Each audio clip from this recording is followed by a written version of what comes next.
The village in it with a map and a plan. No place too tiny for this determined man. Crossing the counties one by one, you'll see in every English corner a bit of history.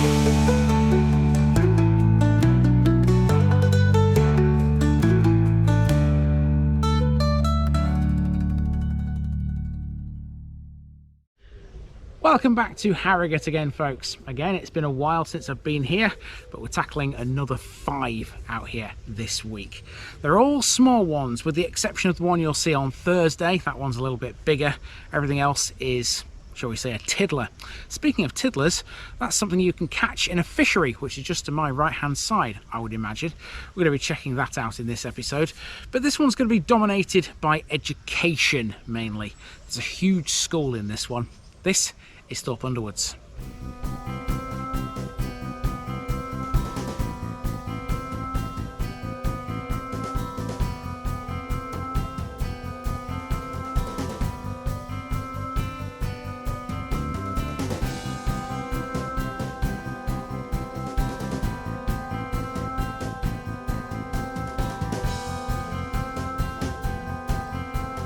Thorpe Underwoods, hamlet under the wood. Hello Harrogate, I'm back again for another week's worth, and this time around we're filling in some more gaps on the eastern side of the district, close to the border with Hambleton. 4 of the first 5 we'll be looking at in this batch are really small places, with only the one we'll cover on Thursday with any real meat to it. That one can wait its turn. Today we're in Thorpe Underwoods. This is a hamlet that has just a handful of houses, a fishery and a school, but as schools go, this one's rather unusual.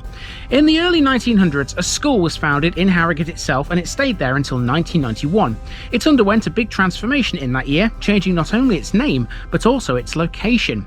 It moved away from the town and relocated to Thorpe Underwoods, taking over the hall that stood here since 1902. An independent school, college, or a collegiate as it's officially titled, it bears the name of Queen Ethelburga.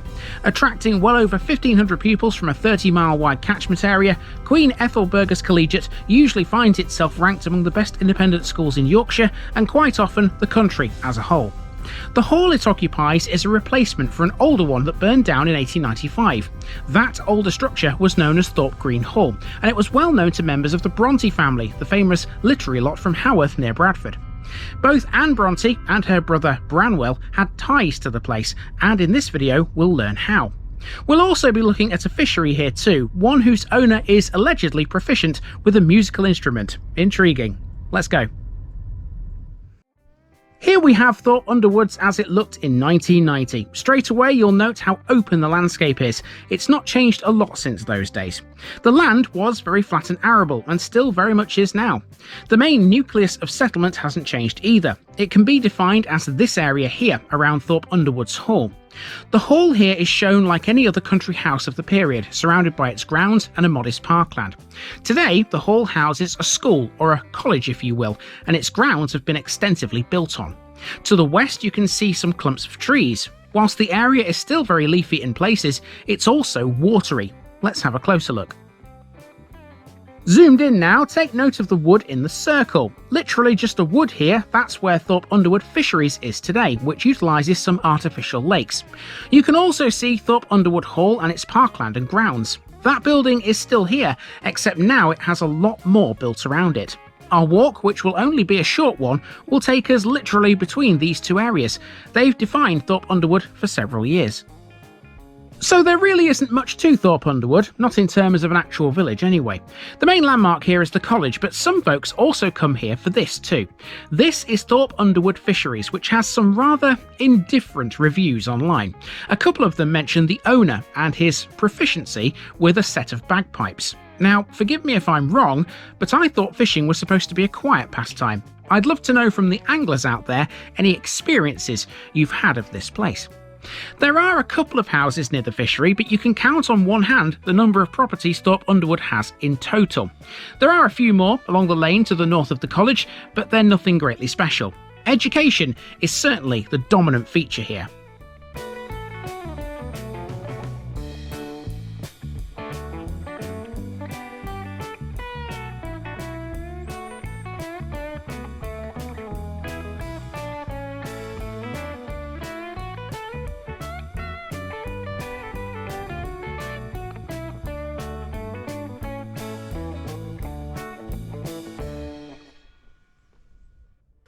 The official name of the college here in Thorpe Underwood is Queen Ethelburga's Collegiate. It incorporates 4 boarding and day schools for girls and boys from the ages of 3 months to 19 years old.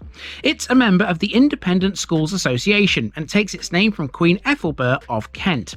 The massive site is split into 3 sections: the Chapter House, which is a preparatory school, King's Magna, which is a middle school, and a Key Stage 4 and 6th form block named after Ethelburga herself. The school originally belonged to the Woodard Corporation, founded by Nathaniel Woodard. It had a sister senior school at Escrick and a junior school at Baldersby Park near Thirsk.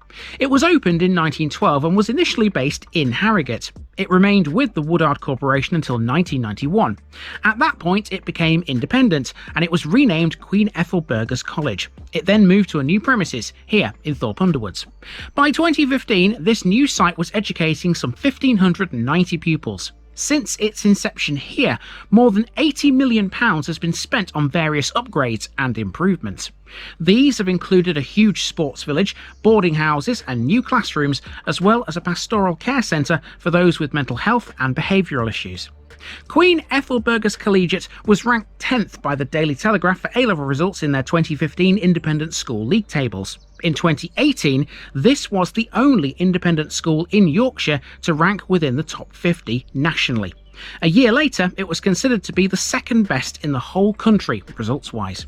So, there's no denying that this is a very successful school, but what was here before this moved away from Harrogate?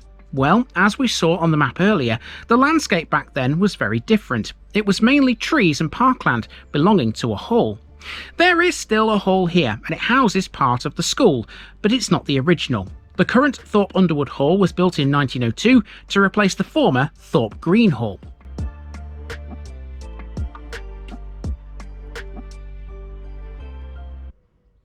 Now, Thorpe Green Hall had ties to the novelist Anne Bronte, who was governess to the 4 children of the Reverend Edmund Robinson there from 1840 to 1845. The hall that Anne knew was just to the north of the current one. It burned down in 1895. Her room had a view of a large circular fish pond which still exists in the school's grounds. Her works make reference to the building if you know where to look. It appears as Horton Lodge in her novel Agnes Grey. Anne Bronte had mixed feelings about her position at Thorpe Green, often hating the idea of being away from her home in Haworth.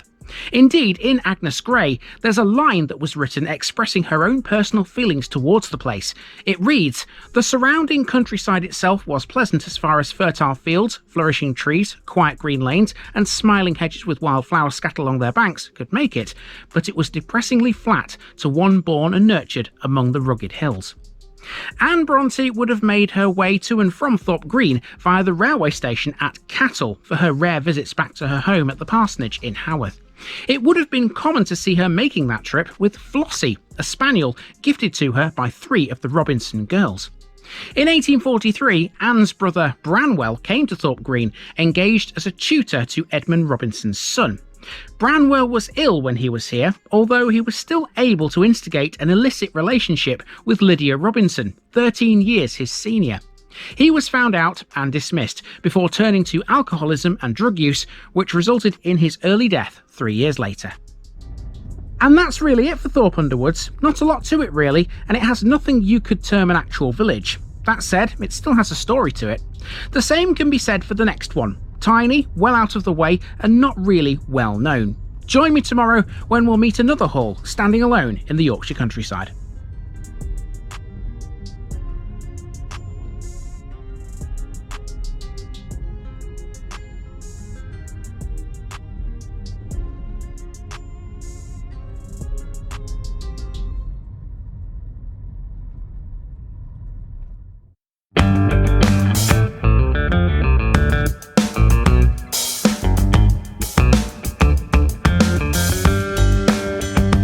Now, just before I go, remember, this video is part of a huge project to visit every civil parish in England.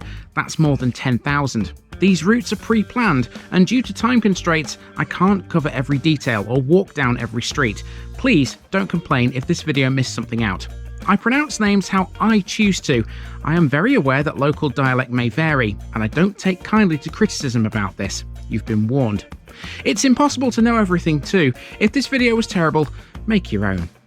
If you're a regular watcher of The Village Idiot, you're not the only one. If you've got a small business, why not use my videos to advertise it? Leave a comment below if you're interested. And finally, thanks for watching this episode, everybody. Give us a like and a subscribe if you've enjoyed this episode, and share it with your friends and relatives. It all helps to keep this mission going. Until next time, I've been Andy, also known as The Village Idiot, and I'm out.